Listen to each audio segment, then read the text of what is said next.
Hello. Good evening, everyone. It's Wednesday, December 26th. Welcome to our Facebook Live for today, our post-Christmas Facebook Live. I'm so glad to be here with you all tonight. My staff has been taking over and sharing a lot of good information with you all. But I missed being here, so it's good to be back. Hey there. Hey, Stan. Welcome. Asaki, welcome. Thank you for being here. I'm Gina Page. I'm the president and co-founder of AfricanAncestry.com. And it's Kwanzaa, y'all. It's Kwanzaa. Yay. I'm excited about Kwanzaa. I much prefer to celebrate this, and I actually try to celebrate it all year long, but we'll talk about that a little bit later. Last week, you heard from Ty Brooks, our customer engagement manager, and she was breaking it down for you all about our results and what was it, Ty, about not getting when you get non-African results. And let me tell you, we're dealing with that today, actually. Somebody who's furious with us and told us we should be selling what the other people sell because, well, for all kinds of reasons. Hi, Mary. Welcome. Hi, Brenda. Happy Kwanzaa. Habari Gani. Do you all know how to respond to that? Habari Gani. The response for today is Umoja.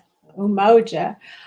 Speaking of Kwanzaa principles, last Thursday I was over at Mahogany Books in Southeast Washington, D.C. You all know our partners, mahoganybooks.com, run by Derek and Ramunda Young. They have a brick and mortar in Southeast in the Anacostia Arts Center. And we kicked off Umoja Thursdays, which is a networking mixer for entrepreneurs, for Black entrepreneurs. And I was very excited to do that with Derek. I think it's a great concept. We basically just talked. You know, there were different flows of conversation in and out of the night. We started off with 3 books that have influenced me on my journey. And the 3 books I chose were Segu by Marise Konde, which is a historical fiction account of how Islam spread throughout West Africa. The second book I chose was Post-Traumatic Slave Syndrome by Professor Dr. Joy DeGruy. And the third book I chose was Brainwashed by Tom Burrell. And all of those books have identity as a theme, Black identity as a theme, and tie in very nicely to what we're going to talk about this evening in terms of Kwanzaa. Hey there, Malcolm. Welcome. Claudel, good to see you. Tambra, nice to see you. Nice to have you joining us. Tambra is doing amazing work with food justice for Black folks and teaching us how to grow and consume foods that work for us as people of African descent. And you have to check out Where's Wanda. Little Wanda is all over the world helping to educate adults and children about food justice. Hey, Joseph, nice to see you. Pam, hi. Oh, thank you for joining. Yes, we met in Houston when I was there in November for the Sister Locks conference. Glad to have you here. Quintine, you got to take the test. We have a special now. Quintina, I'm sorry. You have to get your kit. We have a special going on through January 1st because I don't leave Kwanzaa out of the holiday special. So every test is $30 off when you use the code HOLIDAY30, which is on our website. Jaleesa, the 3 books that I chose for Umoja Thursday last week are Segu by Marise Konde, Post-Traumatic Slave Syndrome by Dr. Joy DeGruy, and Brainwashed by Tom Burrell. There you go, IamWanda.org. Bruce Spann, you just submitted your DNA. Ooh, that's so exciting. Tell us whether you took the Matriclan test or the Patriclan test, or maybe you did both so that you could get an even more comprehensive look at your lineage. I'm glad to know that you did that. Thank you. Now, coming up on New Year's Day, which is actually the 7th day of Kwanzaa, which is, does anybody know? It's Imani, for faith. There are a couple of African countries that'll be celebrating their independence. Cameroon, and I know there are a lot of you all out there who share ancestry with the Bamalike and the Tikar and the Iwando and the Hausa, and the list goes on and on. Your Cameroonian independence is coming up. And then Sudan. Sudan also celebrates its independence on January 1st. So shout out to Sudan. We don't find Sudanese results very often. I'd say in the past 16 years, maybe 2 or 3. We don't find those results very often at all. And we have a trivia question today. I'm going to kick off the trivia question at the beginning this time. Nobody got it last week, and it's hilarious because I'm always on Todd telling her your trivia questions are too easy, Todd. They're too easy, but nobody got it last week. We got it. Latifah got it. Oh, Latifah got it last week? Okay. I thought she told me nobody got it. Okay. After. So today is also what's known as Boxing Day, the day after Christmas, December 26th, in countries like Canada and South Africa and the United Kingdom, the UK. They celebrate Boxing Day. And Boxing Day, we didn't really know anything about. There was a sister who called to order a test from the UK, and she was appalled that we didn't know what National Boxing Day. Is it National Boxing Day or just Boxing Day? So we're talking about it today, briefly. It's a day of rest where different workers at different stages of work, sometimes enslaved people, and then later servants, and then later just everyday workers, were given time off and were given food to carry home in boxes by their employers. But in Bermuda, there is a tradition on Boxing Day called the Gombey dancers. I hope I'm saying it right. Gombey, Gombey dancers. And our trivia question is, what is the cultural significance of the Gombey dancers in the country of Bermuda on Boxing Day? What is the cultural significance of the Gombey dancers on Boxing Day in Bermuda? So that's the question. Good luck with that one. Bobby is awaiting his results. Malcolm. All right. Malcolm, I'm not sure about your letter. We may have gotten it, and I apologize. I just don't know off the top of my head, but we will get back to you on that as well. And thank you, Tambra, for shouting out that they celebrate Boxing Day in Nigeria and Kenya too. I had no idea. Anybody know what Gombey dancers represent or signify culturally? Let us know. We have some prizes. Our prizes are one of our beautiful fans.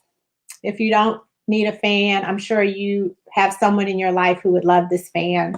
And then one of our Know Your Roots head wraps, the really pretty brown and forest green and gold coloring.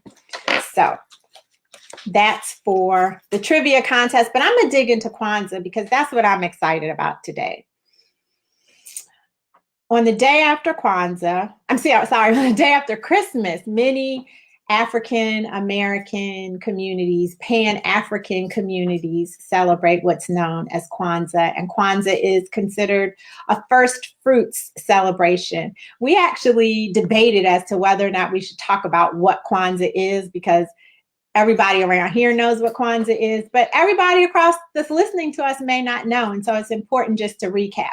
Kwanzaa is based on 7 principles that are called the Nguzo Saba. And the 7 principles begin today with the principle of Umoja. Umoja means unity. The second day is Kuji Chagulia, my favorite, which means self-determination. The third day of Kwanzaa is Ujima, and that is collective work and responsibility. Day 4 of Kwanzaa is Ujima, which is cooperative economics. We're all about that. We're about all these principles, Yeah. actually. But we at African Ancestry practice Ujamaa by recycling the dollars that we get from you, the Black consumer, through our company, a Black-owned company, and then other Black-owned companies in the process. Day 5 is Nia, and Nia means purpose. Day 6 is Kuumba. I love Kuumba too. That's the day of creativity. So that one's always hopping around here. We got a lot of creativity going on in this office, as you all saw last week with Ty and her blue hair. I don't know. She probably had on 10 colors last week too. I can't remember. One day Ty and I are going to have a color duel to see who can wear the most colors. Okay. And then the last day of Kwanzaa is Imani, which represents faith. And that's how we bring in the new year on January 1st. All right, Jaleesa. Yes. Kuji Jakalia. Okay. Malcolm says the Gombey dance celebrates the union of the African, Caribbean, and British cultures. Is that this? Okay. Deborah has a part of it. Deborah says Gombey celebrate rhythm. That's a part of it. Okay, you guys are giving us, Gombey definitely means rhythm, or is derived from an African word that means rhythm. So we're going to give it to them, Ty? We're going to see if anybody else comes up with a closer. Okay, Ty's going to give one more person a chance to answer. But those are definitely components of the Gombey dancers in Bermuda on Boxing Day. So back to Kwanzaa. So those are the 7 principles. And there's a kinara, which is a often wooden candlestick holder that holds 7 candles, 1 black candle, 3 red candles, and 3 green candles. So red, black, and green. And today we light the black candle. The black candle signifies the people. Duh, not hard to get right, not hard to remember. It symbolizes the people and also the principle of Umoja, which means unity in Swahili. And they chose Swahili as the language to represent the principles of Kwanzaa because it is a Pan-African language and one of the African languages, or maybe the African language that is spoken the most across the world. So Umoja encourages us to seek unity amongst our families, our communities, our nation. And unity is a pillar. It's a cornerstone of the Black experience here in the United States. So people often have some very strong positions on, are we unified enough? Do we practice enough unity? What kinds of things should we be doing differently? If we're unified, does that make us monolithic? And instead of honoring all of the diversity that exists within the Black experience, pigeonholes us? I don't know. What do you all think? I don't think being unified means that we're monolithic. I think we can celebrate our diversity and celebrate our Blackness at the same time and be unified at the same time. Hello, Brandy. Hello, Gina. Gina, I was looking for you in Brooklyn. I didn't see you in Brooklyn a couple weekends ago. So what we've done is we've come up with 5 acts of Umoja.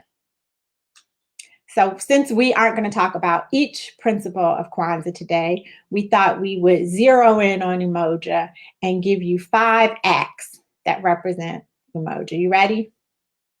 You ready, Ty? Yeah. Okay. So, number 1, the U signifies unite the diaspora. So what do we mean by that? It's the obvious, right? We're much stronger together than we are apart. And the divisions that we face are based not on our own understandings of each other, of the different groups, but in fact, the differences are fueled by stereotypes that have been generated as a result of colonization. And so that's one of the reasons that AfricanAncestry.com exists, is to help us those of us in the diaspora who don't know where we come from, who don't have a tangible connection to Africa that we can point to give us the tools that we can use to learn more about where we come from and learn more about our brothers and sisters and cousins in other countries so that we can be united. We can present a united front in the nation. Hello, Olaroon. Hello, Katrina. Thank you for joining us. So it's important that we learn about ourselves and each other and unite so that we aren't moving forward based on other people's definitions or narratives about who we are, but that we move forward understanding our own narrative, creating our own narrative about who we are, and then heal from all of the trauma that has disconnected us and made us not unified in many ways. Did we get an answer? Yes, Quintina. Quintina gave us a thorough answer. Yes. So the Gombey dance is a dance that enslaved Africans were allowed to dance one day a year. And lost my notes. And they could only do it on the day after Christmas. And they could do it on New Year's Day. So there were 2 days that they were able to rest from their labor and enjoy themselves and celebrate. So it's a symbolization, or it symbolizes an expression of humanity and freedom in the face of unfathomable cruelty and indignation. And they, of course, dance with an absence of shackles and chains. So those are the Gombey dancers. So Quintina, I hope you saw your fan. This is your fan. It's really pretty. And your head wrap that you can use to rock in the new year. All right, so the first letter of Umoja is U. That stands for Unite the Diaspora. The second letter is M. And that we feel as though M represents moving strategically. So we don't have to all have the same beliefs. We all don't have to all share the same perspectives or the same opinions, but we have to be strategic in how we resolve our differences. We can't just be willy-nilly about our approach to things. We have to be very strategic because there's a lot of work to be done. There's a lot that we're working against. And so we have to be strategic and directed in our approach. UMO, the third letter is O. O stands for get organized.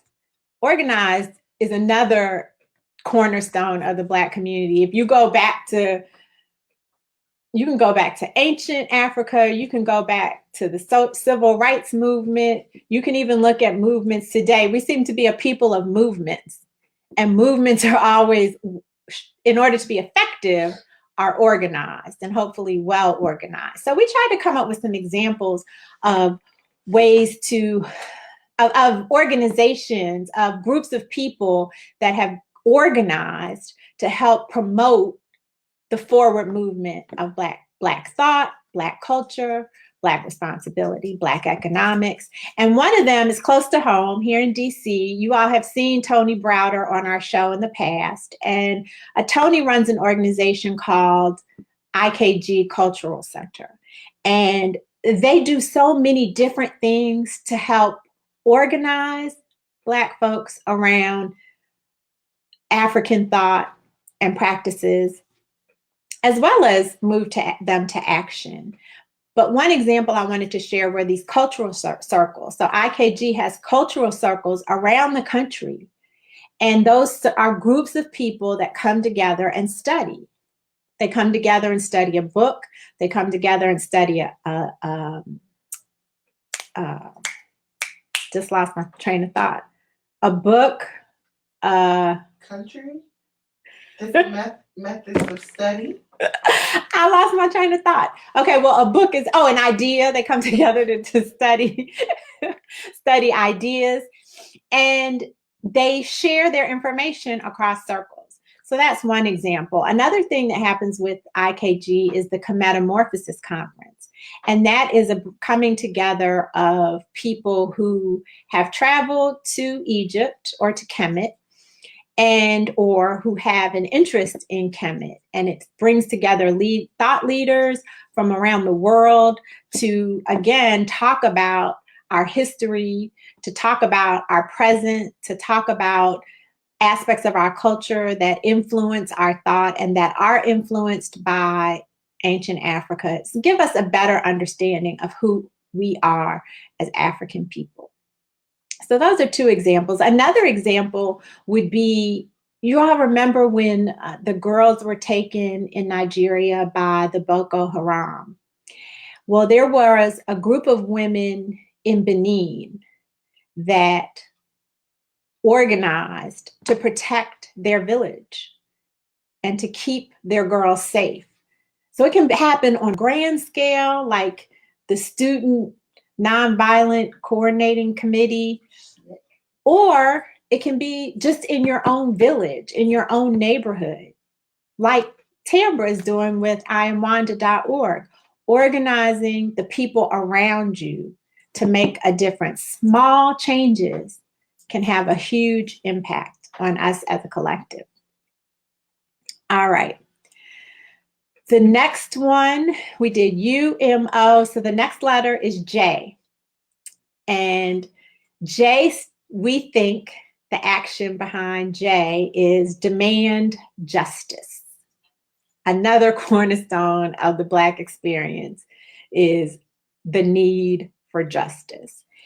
And we believe that in all cases that we've been wronged, in which we've been wronged, we should seek justice. And you see examples of that all over the place. You see this season at NFL games, we have athletes that are kneeling, taking a knee, because they want to raise awareness of the injustice that occurs with the Black community when we come into contact with police in many instances. We see people demanding justice when we see the actually, this isn't really an example of justice. This is more an example of organization, but all of the women this past election cycle that entered into the race, the political races at every level, at local levels, at regional levels, at national levels, women were standing up and getting organized. And then the communities were coming behind these women and pushing them forward. So we have unprecedented numbers of women that have been elected in the primaries this year. Or not even just the primaries, but actually won the final elections back in November. So we can organize and demand justice, and we have to. We have to. We are a loving people. Black folks, y'all know we are a loving people. We are definitely a forgiving people, but we have seen in very recent times a huge increase in the need for us to stand up for the justice that we deserve as people who are members of society.